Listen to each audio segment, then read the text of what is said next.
नमस्कार, मैं अशोक व्यास। और कुछ दिन ऐसे होते हैं जब आपके अंदर एक अलग प्रकार की मस्ती, उत्साह और आनंद की तरंग जागृत हो जाती है।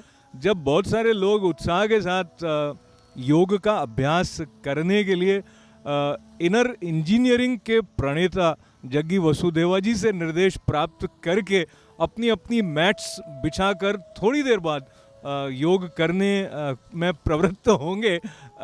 ये संगीत जो मेरे बोलने के पीछे आपको सुनाई दे रहा है, वो भी यहाँ उपस्थित सभी सज्जनों और देवियों को थोड़ा थोड़ा ध्यान की तरफ ले जाता है। अपने मन के भीतर जो शांति की संभावना है उसको हमारे प्रति खोलने के लिए और अपने साथ समन्वित संबंध बनाने की एक विशेष तकनीक हमारे लिए सुलभ करवाता है योग। International day of yoga 2016. It is the second International Day of Yoga celebration happening right here at United Nations. 21st June, summer solstice in the Northern Hemisphere, has a special significance in many parts of the world. It was declared as the International Day of Yoga by the United Nations General Assembly in December 2014 in response to the call made by Prime Minister of India, Shri Narendra Modi, in his maiden address to the General Assembly in September 2014. So, the celebrations here have a special resonance. The first International Day of Yoga, celebrated all across the world with great fervor last year, also featured a world record for the special event held in New Delhi, and that was participation from the largest number of nationalities. This was 84 last year. Subsequently, at another event, the number rose to 106 nationalities. And yes, thanks to the participation by all of you today, we have surpassed that number. We today have 135 nationalities represented here at the United Nations. This diverse presence at the altar of multilateralism reflects both the unifying capacity of yoga and our own ability as human beings to transcend our differences. The primary theme, therefore, of today's event is perhaps best summarized in the Sanskrit saying, Loka samasta sukhino bhavantu. It's been translated in many ways in English, and perhaps one way is, may all beings everywhere be happy and free, and may the thoughts, words, and actions of one's own life contribute in some ways to that happiness and to that freedom for all. Happy Yoga Day to all of you. We gather here today as millions of people around the world celebrate the second International Day of Yoga. We do so thanks to the initiative of the Government of India, and in particular Indian Prime Minister Narendra Modi, who have sought to give due recognition to an ancient praxis that can greatly improve our general welfare, both physical and emotional. We do so also thanks to the other 192 UN member states who adopted the initial resolution in December 2014. Such unity is indeed in the heart of yoga. For centuries, yoga has been recognized not only as a physical exercise, but also as an exercise to bring unity between mind and body, to achieve oneness with yourself. Given its appeal to diverse groups of people of all backgrounds, strengths, age, and capability, yoga can also serve to strengthen our sense of oneness and unity with each other and with nature today. I am Cristina Gallag, the Undersecretary General for Public Information and Communication, and I'm really thrilled to be here with you today on a moment when we recognize the significance of yoga in building a sustainable future. And it is my honor to deliver to you the message of the Secretary General of the United Nations on the second International Day of Yoga. And the message is as follows. Yoga is an ancient physical, mental, and spiritual practice that originated in India, and it is now practiced in various forms around the world. The word yoga derives from Sanskrit and means join or to unite, symbolizing the union of body and consciousness. Yoga balances body and soul, physical health and mental well-being. It promotes harmony among people and between ourselves and the natural world. Recognizing its universal appeal, the United Nations General Assembly proclaimed the 21st of June as the International Day for Yoga. This year's observance of the International Day of Yoga highlights the importance of healthy living and how this plays key role in the realization of the Sustainable Development Goals adopted by the General Assembly and all the member states, the 193 member states last year. As exercise, yoga has multiple benefits.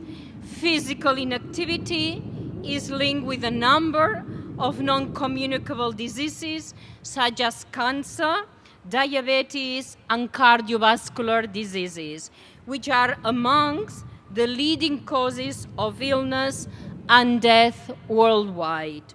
By improving fitness, teaching us how to breathe correctly, and working to diminish stress, yoga can help to cultivate healthier lifestyles.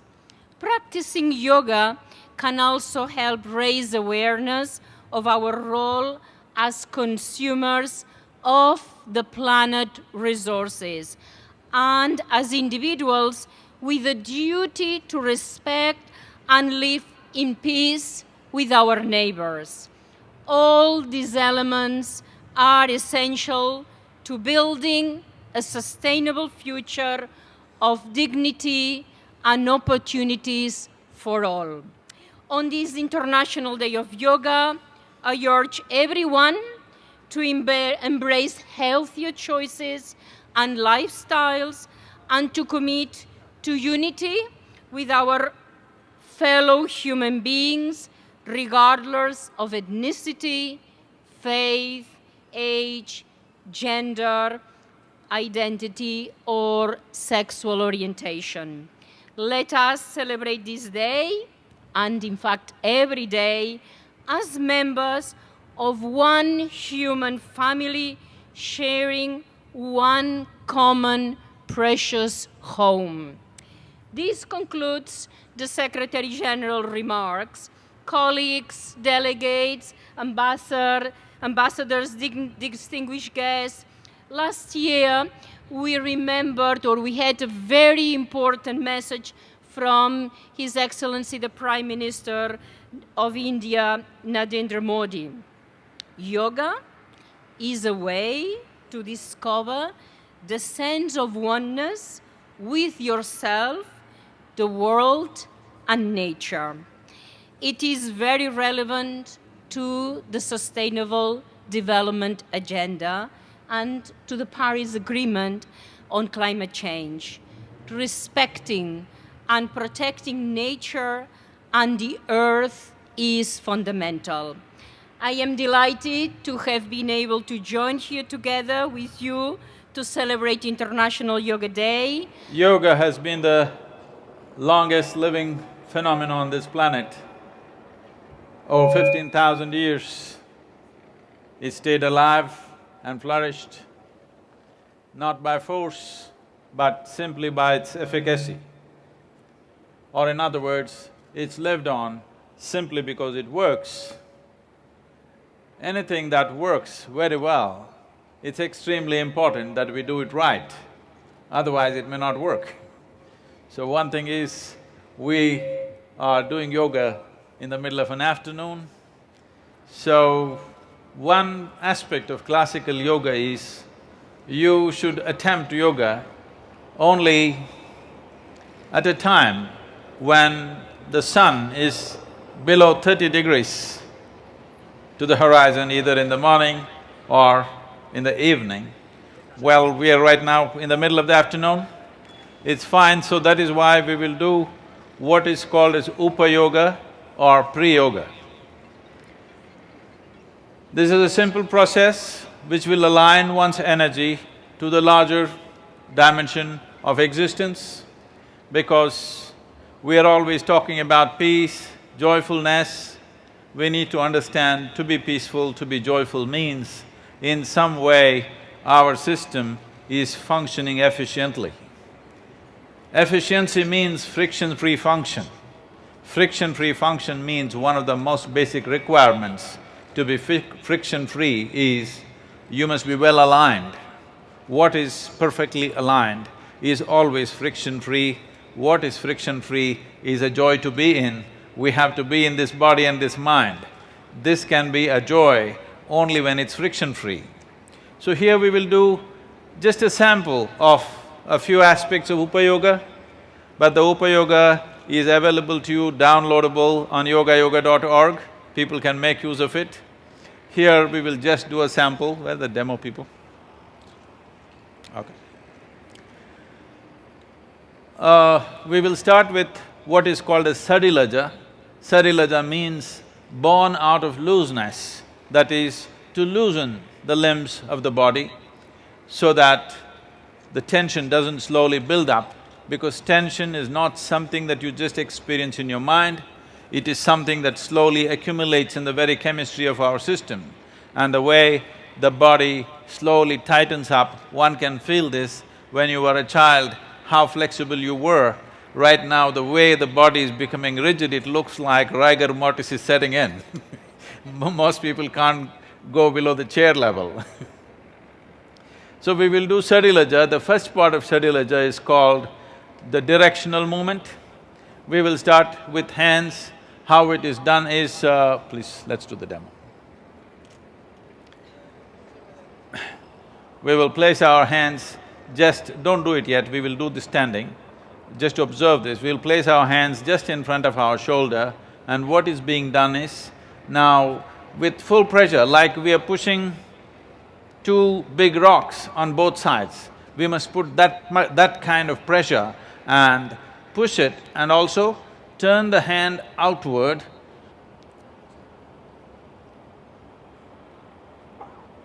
This is exhalation. And with inhalation,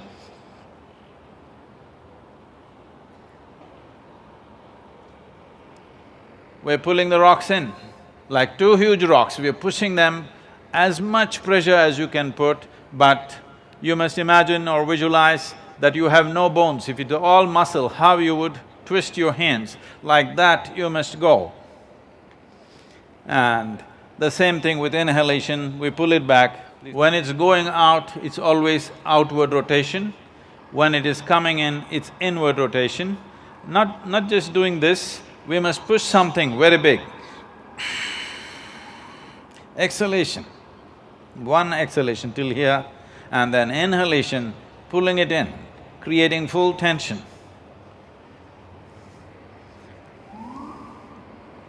When we stand up, we must stand in such a way that our feet are parallel to each other, approximately the same width as our shoulders. Can we do that, please?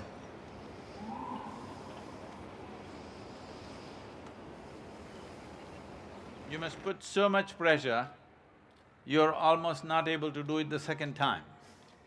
That's how much pressure you put on it.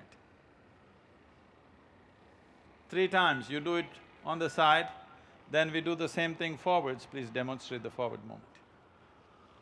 Just watch this here, please. It's also on the screen.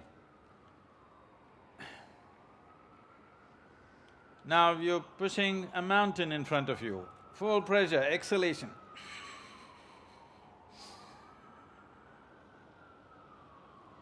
Not enough pressure. I don't see enough pressure. Lot more pressure, like you're pushing a mountain. When you're going out, it's outward motion. When you're coming in, it's inward. When you're going out, it is exhalation. When you're coming in, it's inhalation. And inhalation, bring it back to this position.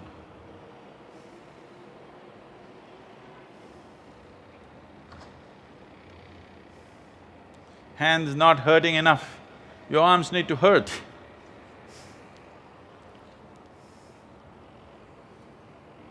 No, like this.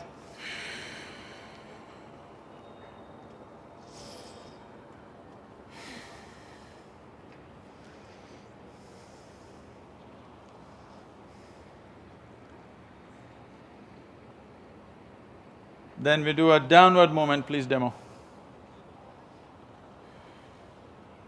Whichever way you can.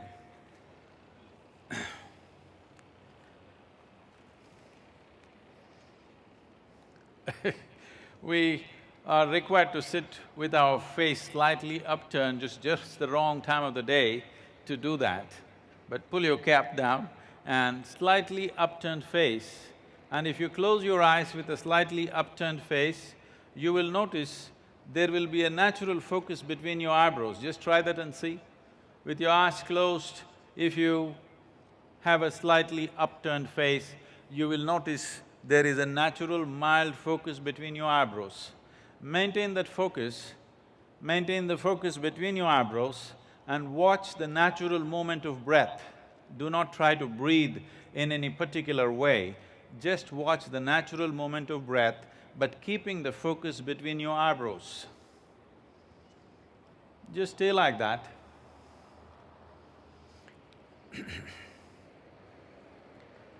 Yugaratova Bhogaratova Sangaratova Sangavina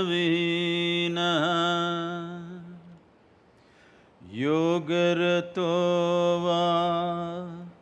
Bhogaratova Sangaratova Sangavina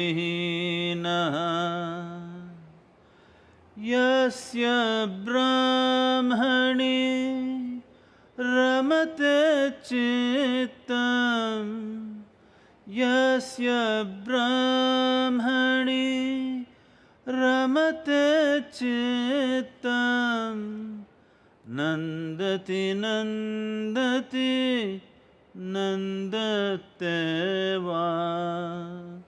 Nandati Nandati Nandateva. Yoga. If you do yoga, one thing that happens is there is a certain ushna or a certain, for lack of English words, certain rise in temperature which happens on the cellular level, which is very good for energizing and rejuvenating the body. But if when this happens, the sun should be at 30 degrees above, less than 30 degrees above horizon on both sides. It should not be up here when you do yoga because this will heat up the system in a completely different way, which may not be beneficial to individual human beings unless they're particularly geared for that. Normal people who live in normal situations, this may not be very good for you. So it's always best to do it when the sun is between these two levels, not up here. But today we are doing this Upa Yoga, but these Upa Yoga practices can be done anywhere. You can make… there are 3-minute modules which are made, which you can find on yogayoga.org. You can sit in your office and do it when certain amount of stress or rigidity builds up in your system, wherever you are. In your office, walking in your office, you can just do this, or roll your neck, or there are simple other practices which can be done any time of the day. This will come in handy in our day-to-day life. But if one wants to use yoga as a tool or a technology for ultimate transformation or ultimate level of freedom that one needs to experience within themselves, or to reach a fullest dimension of fullness or fulfillment within themselves, then yoga must be approached much more seriously and much more meticulously than the way we are doing it right now. Thank you very much for being here. My congratulations to the India mission and His Excellency ambassadors and the President of the United Nations.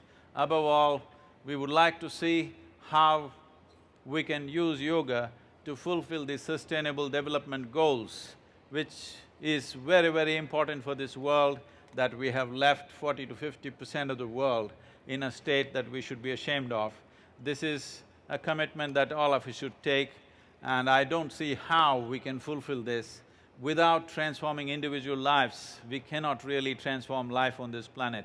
Thank you very much for being here. This has been a remarkable session of yoga that has brought about much energy and positivity as we commemorate the second International Day of Yoga at the United Nations. We greatly appreciate the presence of the President of the General Assembly, His Excellency Morgan Lickertoft, and Under Secretary General Christina Galak on this occasion. We are grateful for the presence of Sadhguruji here among us today and for leading this landmark yoga session at the United Nations. We are grateful also for his insights that he has shared with us today and yesterday. We thank the other distinguished yoga masters, Yoga Mata Kaiko Aikawa and Swami Yatindrananda, who are also with us today. We greatly appreciate the participation of several yoga organizations, especially the Isha Foundation, World Yoga Community, Sahaj Yoga, Art of Living, the UN Yoga Club, and many others. So we had a wonderful experience. Here. So we came here as a family. I came with my 11-year-old. He had a great time. And here with a bunch of my friends, I let them talk too. In fact, we had a wonderful time, very much what we expected, much more what we expected from the day today, and nothing more to ask for from today. Thank you. I'm speechless. Waiting for this day, always seeing him on Facebook, but it was really amazing to see him right in front of my eyes, eye contact. Thank you so much. This was for the first time I got a chance to see Sadhguruji, and I'm so glad, feeling so blessed already. International Yoga Day is really, really amazing. Thank you so much. It had been a very, very good day for us to be here at the United Nations yoga session performed by Shri Sadhguruji and ITV. So I am very, very much grateful to them, and I have my arthritis problem since 6 months. So I had just done his exercise now, and my finger, you can see, is now almost 85% straight, which I was eating medicines. So I hope so it is due to 90% what the yoga was, and second thing was due to the sunshine, which is vitamin D. This is Prema. This is a great pleasure to meet Sadhguru, my icon, my guru. Thank you God to have such a wonderful blessing in my life. Thank you. International day of yoga 2016 United Nations में जग्गी वसुदेवा जी की presence में जो मनाया गया, उसका लाभ लेने वालों के मन में एक विशेष प्रकार का उत्साह, उमंग और संतोष इसलिए भी रहा क्योंकि वो स्वयं जग्गी वसुदेवा जी के सामने थे. He has been instrumental in propagating the awareness about yoga, and today's day being International Day of Yoga and this celebration at United Nations, Sanskrit chanting, and then the message of universal love, peace and harmony, which naturally flows with this day, and how one can imbibe in one's body and mind this not just a concept, not just an idea, but a way of life that was palpably felt here at United Nations, where all dressed up for the occasion and enjoyed the sunshine as well as the practice of yoga. Reporting for this special occasion for ITV, this is Ashok Vyas.